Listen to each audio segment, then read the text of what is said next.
दादाजी के स्थाई 12-22 के साकार मधुर वाक्य। मीठे बच्चे, तुम्हें अभी ज्ञान का तीसरा नेत्र मिला है।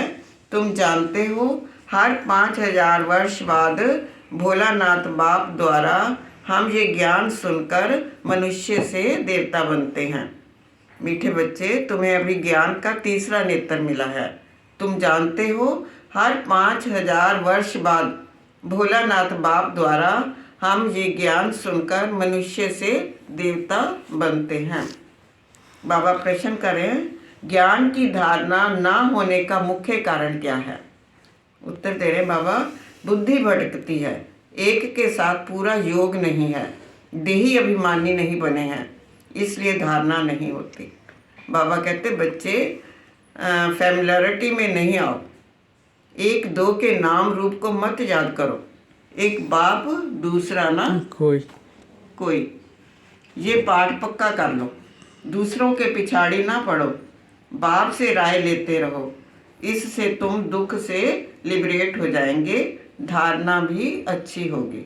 गीत है भोलेनाथ से निराला कोई और नहीं। ओम शांति। भोलानाथ है देने वाला। भोलानाथ शिव बाबा को तो कहते ही हैं। भोलानाथ होकर गया है और बरोबर बिगड़ी बनाकर गया है, आदि मध्य अंत का राज बताकर गया है, इसलिए भगत गाते हैं। तुम बच्चे जानते हो जिस भोलानाथ का गायन है, जो बिगड़ी को बनाने वाला है, वह हमारे सम्मुख बैठा है। भगत भगवान को याद करते हैं, उनकी महिमा गाते हैं और बाप अपना पाठ बजा रहे हैं। बाप ने ही आकर अपना परिचय दिया है। अभी बाप द्वारा तीसरा नेत्र मिलने से तुमने ये सब कुछ समझा है। तुम बच्चों का सारा दिन विचार सागर मंथन चलता रहेगा। सतयुग में पावन कौन थे? बरोबर देवी देवता ही थे। उस समय और कोई धर्म नहीं था। देवताओं के चित्तर भी हैं और कोई नाम नहीं लेंगे, ऐसे नहीं कहेंगे चित्तर हैं। श्री लक्ष्मी देवी, श्री नारायण देवता ऐसे कहेंगे। महाभारत की लड़ाई 5000 पहले भी लगी थी, कोई लाखों वर्ष की बात नहीं है। ये भारत ही स्वर्ग था, इन देवताओं का राज्य था। ये सतयुग के मालिक थे। चित्रों पर भी अच्छी रीति समझाना पड़ता है, इसलिए ही ये लक्ष्मी नारायण आदि के चित्र बनाए गए हैं। फिर इनसे टालियाँ इस्लामी, बौद्धि, क्रिश्चियन निकले हैं। ये फ्लावरवाज होगा, झाड़ शोभता है ना। बाकी एक एक धर्म के पत्ते बैठ गिनती करो तो कितने होंगे? इस्लामी, बौद्धि सबके मठ पंथ गिने जाते हैं।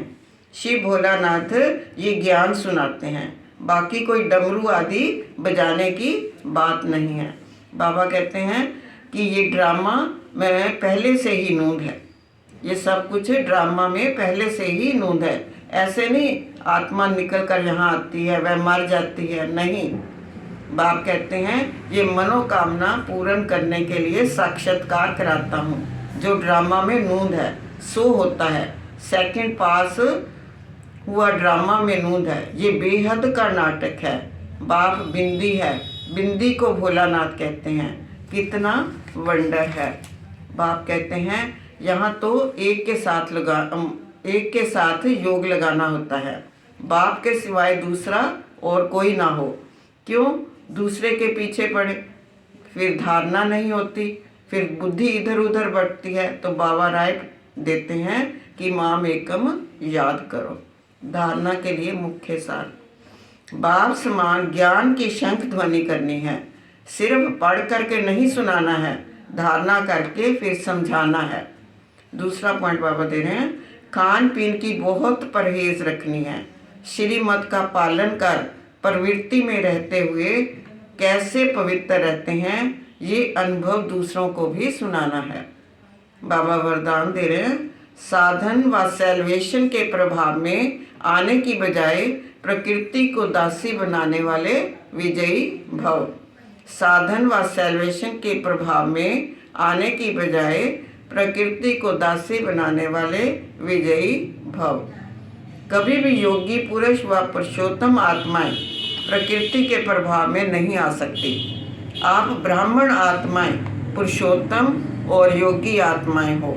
प्रकृति आप मालिकों की दासी है, इसलिए प्रकृति के कोई भी साधन व सैल्वेशन आपको अपने प्रभाव से प्रभावित ना कर लें।